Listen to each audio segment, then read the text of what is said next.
The Confused Cyclops. Hi there, Star Wars collectors, and welcome to another Bossk's Bounty video. Welcome to episode 62 of Ask a Bossk Bounty. This is, of course, the weekly series where you ask me questions in the comment section below, and every week I do my very best to answer them. Now, I must apologise straight away. Last week's episode had so many questions in the comments that I've found it very difficult to pick some of those today, and I'm not going to get round to answering all of your questions, unfortunately, but please don't let that deter you. Please leave your questions in the comment section below for next week's episode, and I really do hope that I can get round to answering them for you. I love doing this series. I love answering your questions, so yeah, please don't let that deter you, and we will get round to them eventually. And of course, if you do happen to enjoy this video, don't forget to drop a like down below, because that really does help the video and the channel. And with all that being said, let's get straight on to the first question. Fantasy Brick says, great video as always. If you weren't allowed to collect Star Wars anymore, what would you collect? So that's quite an easy one for me. I would probably turn to Action Force, the Palitoy Action Force figures from the mid-80s. Used to play with them when I was a kid, and I used to also collect them before, not before I started collecting Star Wars, but around the same time, late 90s. I used to collect a lot of Action Force, but I sold it all on. And I'm really gutted I did, because it's actually worth a fortune now, but that's just the way it goes. David Hackney says, really enjoy your previews and videos, sir. Thank you very much, David. Quick question. Do you think we'll see some vintage figures for the anniversaries of Attack of the Clones and Revenge of the Sith? And if so, whether it could be repacks or new characters? Thanks for everything. To be honest, we were having this discussion on the live stream last night. If you didn't manage to catch that, I'll leave a link in the description below. It's the first episode of the Vintage Collection show, and I had Chris from Bantha Skull on, and we were talking about the 40th anniversary of The Empire Strikes Back and how it is completely missed in the Vintage Collection. And that leads me on to answering your question, David. You know, I think with anniversaries, it's very difficult to tell. If they can't even be bothered to do it for The Empire Strikes Back, then can we see them doing it for the Attack of the Clones or Revenge of the Sith? I doubt it, in terms of a big anniversary of figures or whatever. You might get one or two though. Bradley Harvey says, got a feeling we might get a Lobot, Lando and Bespin Guard this year to go with the free play stand. What do you think the chances are? I would love that to happen, Bradley, but I can't say that it will. I think they might have missed the boat now with The Empire Strikes Back. Of course, we are getting Leia Bespin, but I think they're going to be concentrating on the Mandalorian, Clone Wars, and possibly filling out some of the original 96 in 2021. Ryan Burns says, hey Bossk, love your videos and I've learned so much just by watching your videos. Thank you, Ryan. I do appreciate that, my friend. Anyways, question for next week. Can you explain the recent shoot up in price and demand for the Rise of Skywalker Rey VC156? P.S. It's my birthday, January the 9th. If you read my question, it'll be the best gift ever. Happy birthday, Ryan, for yesterday, mate. Congratulations. And yeah, appreciate you watching and everything. Yeah, so let's get on to Rey VC156. Here she is. Controversial character. I recently did the video for the poll where you guys voted on your best and worst figures and card backs and what have you. And Rey was in the worst figure and worst card back category. And I think that's got more to do with the character than the figure. It's actually a really good figure. VC156.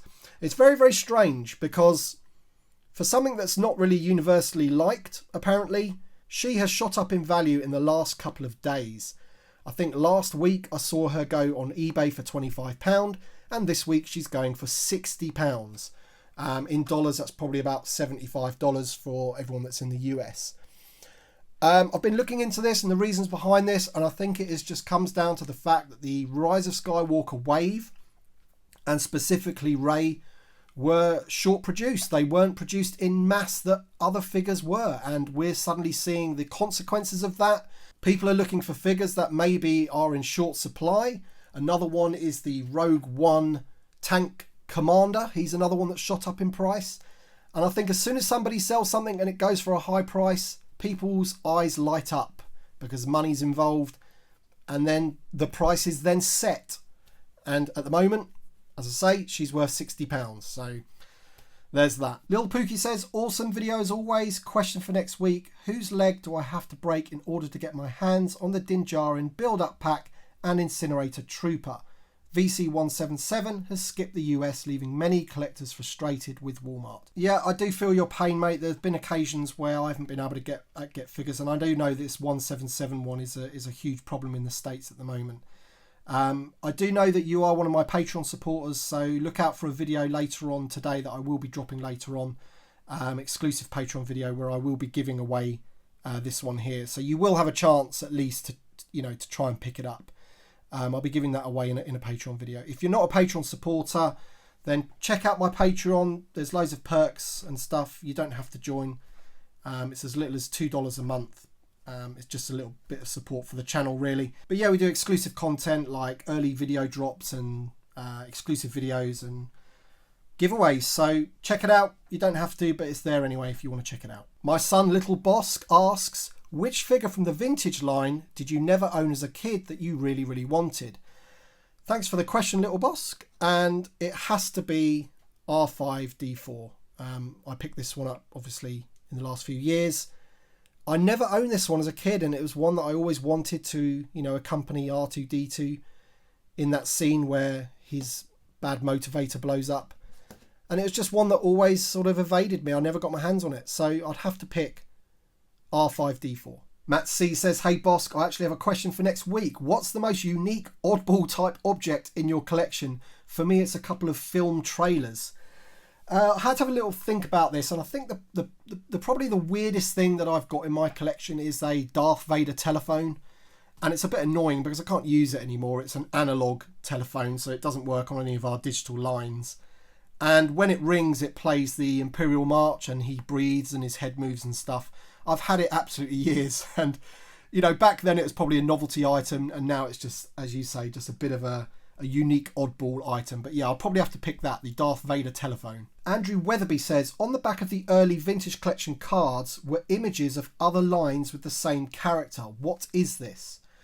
Okay, so I'm sure a lot of people watching this would know this, but some of you may not. You may be new collectors, and that's absolutely fine. So if I take the Gamorrean Guard, for example, what they used to have on the back of the Vintage Collection was almost like a history lesson of where the original or first release of that character came from. So in this case, it's the Gamorrean Guard from the original Kenner line in 1983 to 1985, and they actually show you a nice picture of that Gamorrean Guard. I actually have one of those on my shelf, so it's a good example.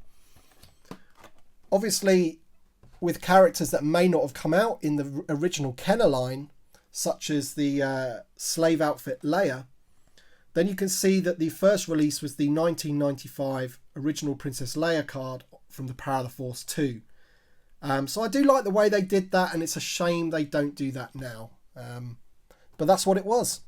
Adrian Cespides, I hope that's how you pronounce your name. I hope I haven't butchered that. Hello Boss, great video as always, and I hope you get to answer my question this time.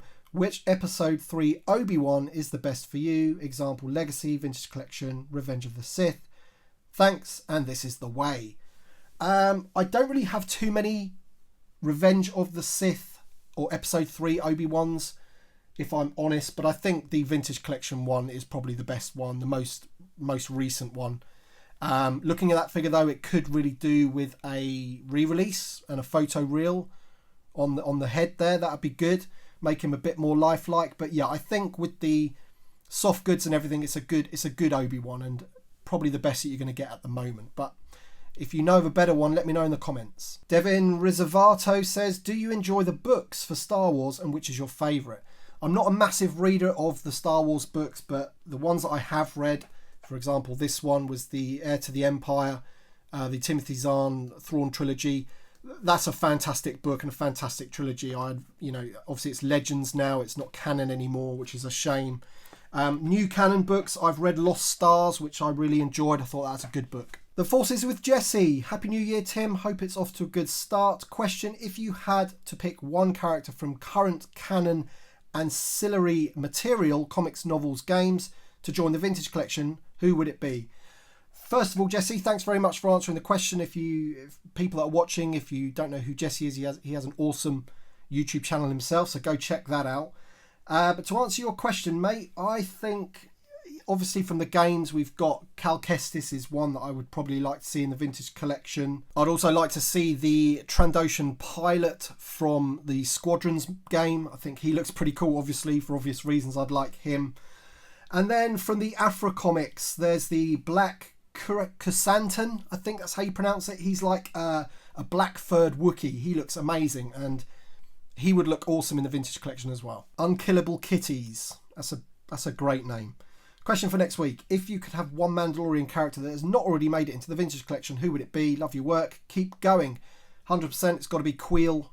There's just no two ways about it, but I'm pretty sure he's coming. But there's loads, isn't there, really? But Queel, if I had to pick one right now. Starstop says, great video. Happy New Year.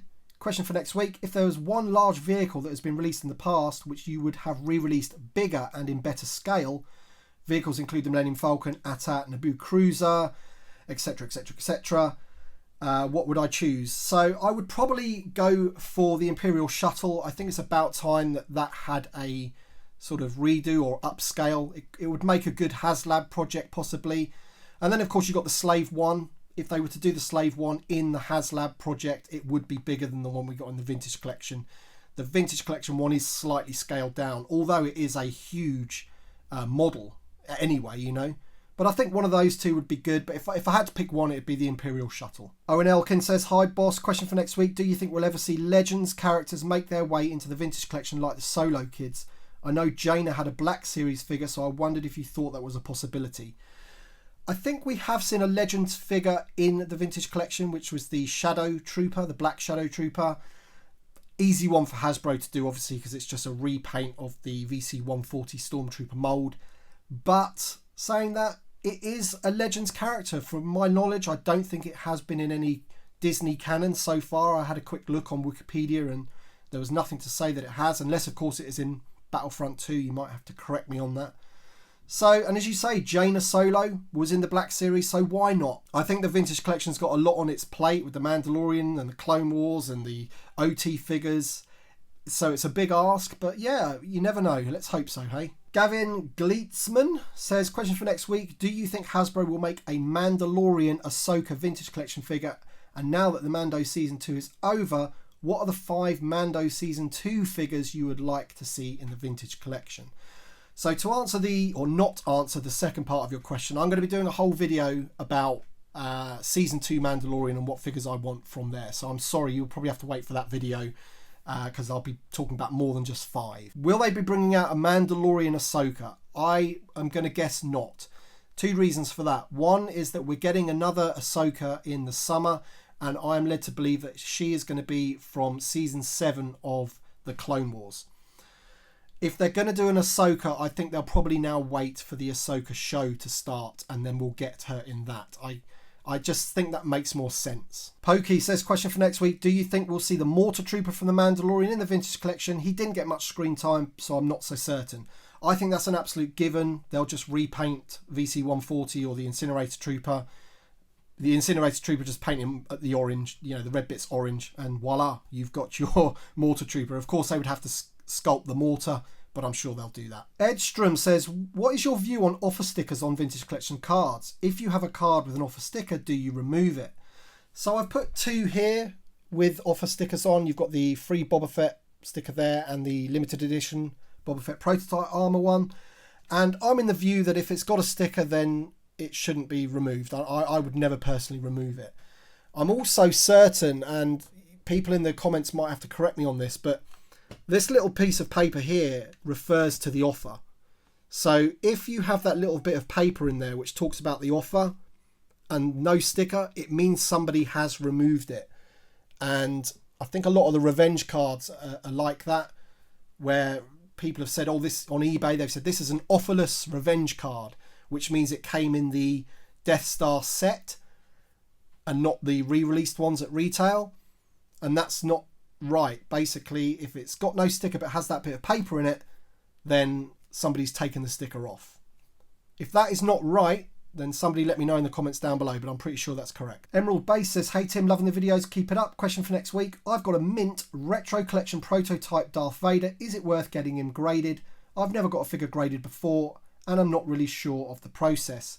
So I will be doing a video about grading and my experiences of grading. And if you're talking about this guy here, the Proto Fett Darth Vader prototype retro collection, I'm going to get mine graded. I can't see one single thing wrong with this card back and figure and bubble, and it's going to get graded. And they're starting to go up in value, those figures, so they're worth protecting. I mean, when they first came out, you could pick them up for like £40, and now I don't see them going for any less than 100. So I'm going to protect mine and get it graded. Captain Rex Productions 501 says, what is your favourite retro collection figure made by Hasbro? So it'll be one of these two. Very hard for me to choose. I love the Bespin Luke. They've done a fantastic job with him. Obviously the Boba Fett's really good. The problem with him is I cannot get him to keep that weapon in the hand. It just does not stay. And that's a big down for me. David Castillo says, hi Bossk, new follower here. The Mandalorian revived my love for Star Wars collecting and made me find your channel. I hear that a lot, David, actually. The Mandalorian has definitely got a lot of collectors back into collecting Star Wars, which is awesome. You ask basically that, will they make Hut Slayer Leia or Leia in the slave outfit again? Will they re-release her? And I'm not too sure if they will. I think, you know, Carrie Fisher in that outfit, it's a very, very difficult one. If you want that figure, yes, she is very expensive. But what I would say is the cheapest way to get her is look for the Sandstorm Leia loose if you can, because the Sandstorm Leia underneath all of her sort of Sandstorm outfit is basically that figure. So I would go for that rather than trying to get this figure loose here. The Confused Cyclops. I do like that name. I do like it. If you were able to keep figures from one movie or show, which one would it be? It would have to be Star Wars for me, the original Star Wars, also known as A New Hope, purely because you've got all of the main characters and some really cool Cantina aliens and stuff like that. So it'd have to be the original Star Wars. Crispy Greedo says, do you know if they'll ever do a Star Destroyer in the Vintage Collection? They could build the setting where Vader has all the bounty hunters lined up in the control center. So it could be like a couple of play sets inside the ship. They could also include Vader's little restorative chamber where his helmet was off, and they could add a sticker TV in there with Ozil getting choked by Vader on screen. Yeah, I think that's a great idea. I love the Kenner playset. I think it's awesome. And one thing that's different to the Vintage Collection carbon freezing chamber is that we have the figures for it already. I mean, a lot of these don't, you know, Dengar doesn't need an update. Bossk doesn't need an update. This figure from the Legacy Collection probably doesn't need an update. Okay, we've got the Empire Fett, which is not great, but we're getting the Return of the Jedi Fett coming soon, and he could be in place of him. I do not have full-on loose, but any of those figures they could re-release at the same time as that playset, and I think a lot of people would be quite happy with it. That's a good idea. All right then, guys, that's it for this week. Don't forget to leave your questions in the comment section below for next week's episode. Thank you very much for watching, as always, and we shall see you on the next one.